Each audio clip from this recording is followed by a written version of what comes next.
Hello everybody. I hope y'all are doing okay today. I'd like to share a story with y'all, one that I wrote several years ago and recently dug out and polished up a little bit. It's a tale from my duck hunting days down here in Louisiana.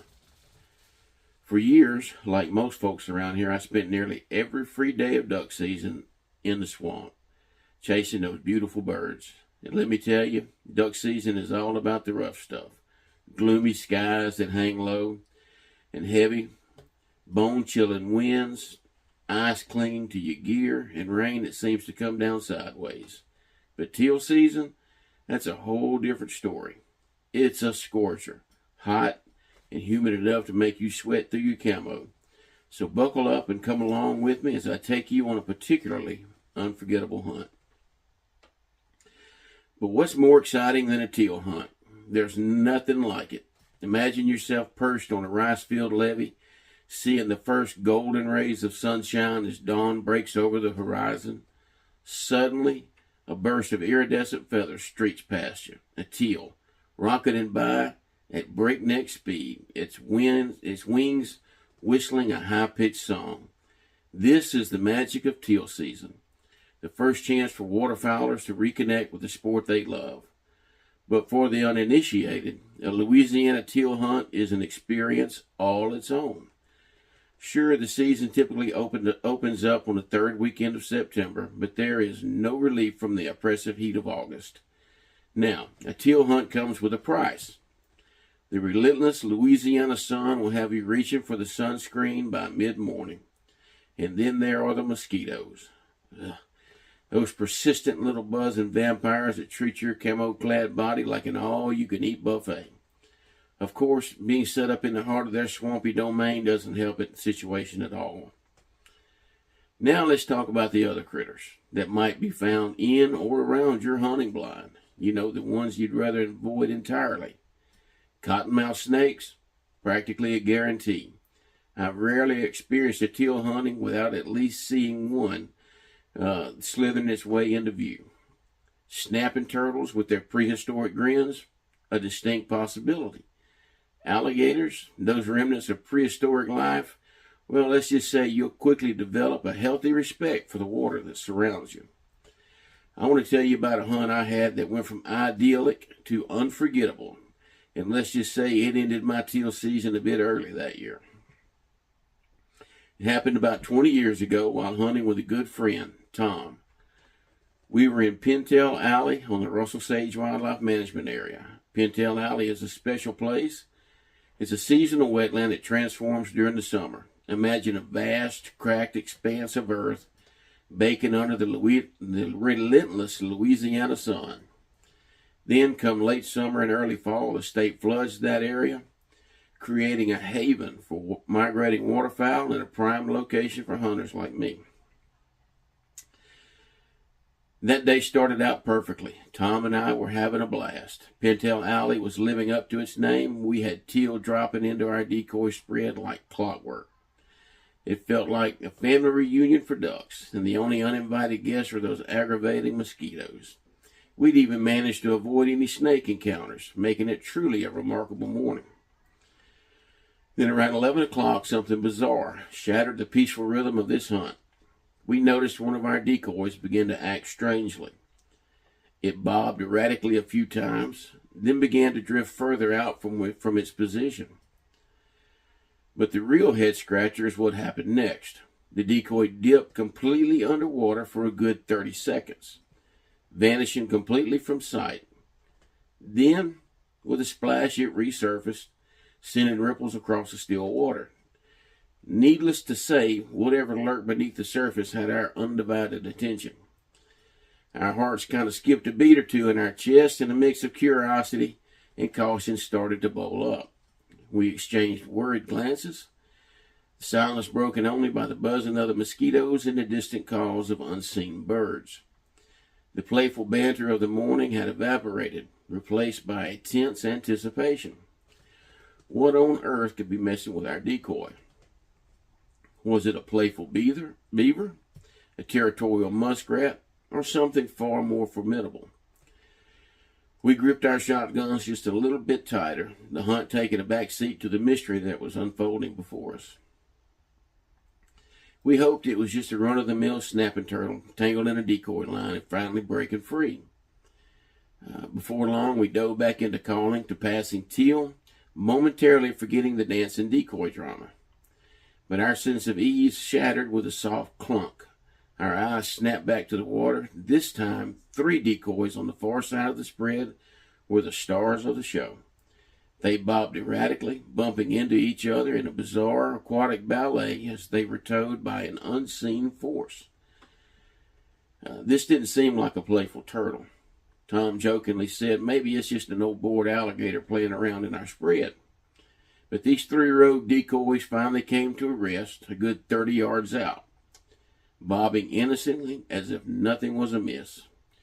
Just then a teal formation caught our eye. It was a chance to end the hunt with a high note.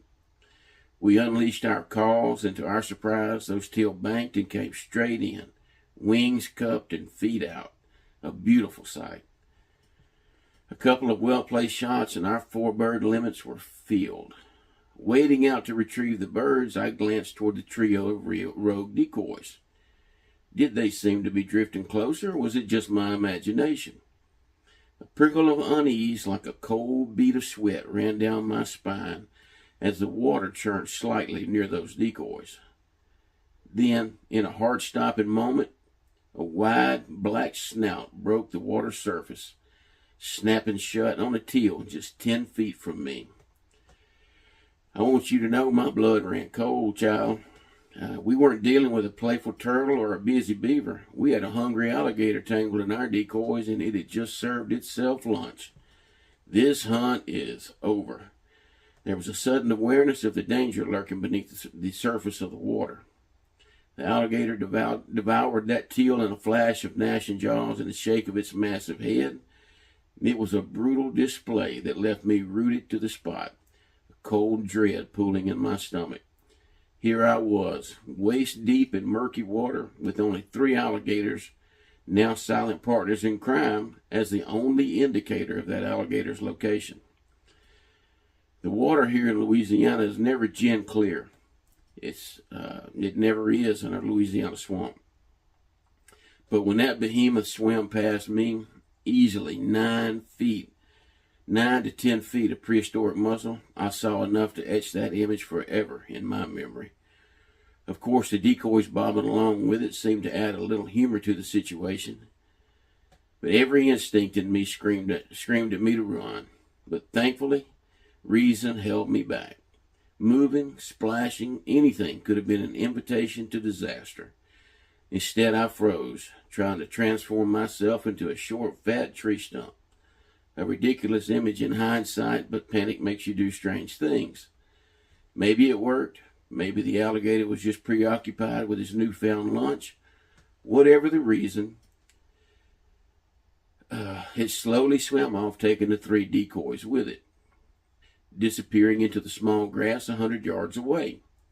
I breathed a sigh of relief, but believe me, it was laced with a healthy dose of lingering fear.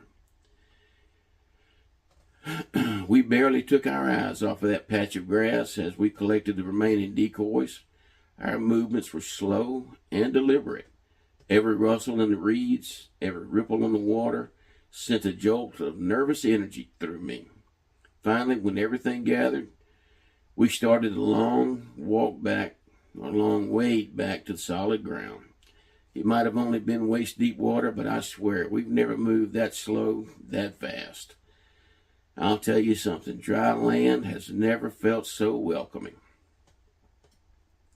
Back at the truck, a shaky laugh escaped my lips. It was a nervous release, a way to acknowledge the absurdity of that situation. Tom, ever the calming presence, chuckled, glad that gator was just hungry for duck. His voice laced with a hint of awe. I looked at him, the adrenaline slowly draining from my system, leaving behind a profound respect for the hidden dangers that lurk beneath the surface of the water. Only when the water gets too cold for one of those to be swimming around, Tom replied when I asked if he was up for another round. The humor was there, but there was also a profound dose of caution there. There's a certain truth to the saying, you don't know fear until you've been eye to eye with an apex predator. And while I wouldn't call myself fearless, that encounter in the water definitely defined the meaning of the word respect. Sure, there's excitement in the hunt, the thrill of the chase, but that day, the thrill was replaced by a stark realization of my place in the food chain. A mere visitor to the domain of a creature that commanded both respect and awe. It was unique. It was a unique experience. One that I wouldn't call enjoyable, but undeniably one that will stay with me forever. Despite the challenges, the thrill of the hunt remains, the camaraderie with fellow waterfowlers, the breathtaking sunrise over the rice fields, the heart-stopping rush of it as a teal zooms into range, and yes, the occasional snake or alligator. But these are the things that make a Louisiana teal hunt an unforgettable adventure. Now, this concludes our little trip down memory lane today. Reliving the scorching days of teal season. For those who might not be familiar, I do spend a good chunk of my free time weaving tales or writing stories inspired by the hunts I've been on.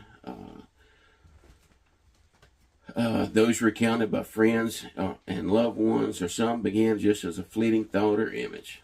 Putting pen to paper, or rather fingers to keyboard these days, is a great way for me to unwind. And if my stories manage to bring a smile to your face, or perhaps tug a bit at your heartstrings, well then, that truly makes it all worthwhile.